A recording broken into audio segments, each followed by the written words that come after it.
Ladies and gentlemen, this is a Gaming Typical video. Let us discuss recent leaked benchmarks of Nvidia's GTX 750 Ti, also known, of course, as the first Maxwell GPU.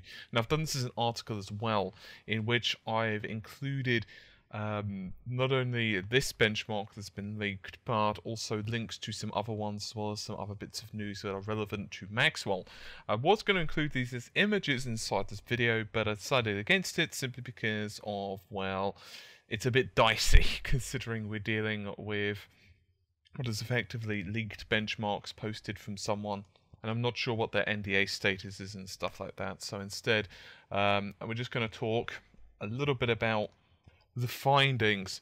So we discussed from yesterday that the rough performance of the GTX 750 Ti is slightly behind that of the GTX 660, and these latest benchmarks that add to the ones from yesterday do seem to back this up.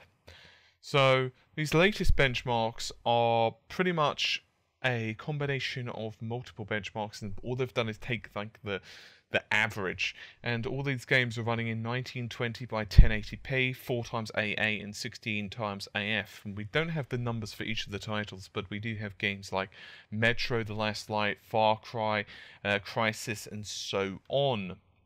And so how we're basically looking at this is that the Maxwell is scoring 41.2 total, so it's slightly better than something along the lines of the R7 260. It's getting about half a frame per second, so certainly within the margin of error, but it's a little bit under the GTX 660, which is getting 52 frames a second. As I said, there are tons of other benchmarks there, but I'm certainly not going to read out all of them. So this is certainly looking to be an okay part.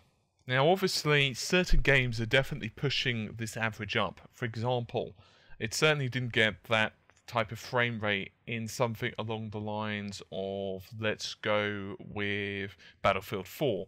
On the other hand, other titles that aren't quite so technically demanding, I can definitely see the frame rate kind of bumping up a little bit.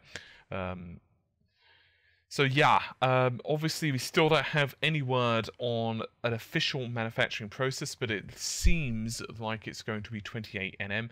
And once again, to reiterate, it seems that we're getting 2 GB of memory on Maxwell, which is pretty much what you would expect. It's somewhat par for the course for this next generation of graphics cards. Similarly, no idea the amount of CUDA cores, no idea on the amount of ROPs, texture mapping units, and absolutely no bloody clue as to the power consumption. Theoretically, it would be a little bit lower, but obviously that's not confirmed yet. So anyway, it's a pretty brief video, but hopefully you found it at least somewhat useful. I'll see you soon. Take care. Bye for now.